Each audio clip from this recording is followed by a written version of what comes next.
ಸುಸಂಯೋಗ ಚಿಕಿತ್ಸಾ ಕೇಂದ್ರ, kids batch ಸಂಜೆ 5:15 6:15, ಯೋಗ ಮತ್ತು ಭಗವದ್ಗೀತೆ ಬ್ಯಾಚ್.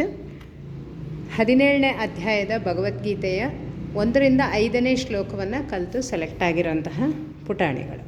ಸ್ಟಾರ್ಟ್. ಓಂ ಶ್ರೀ ಪರಮ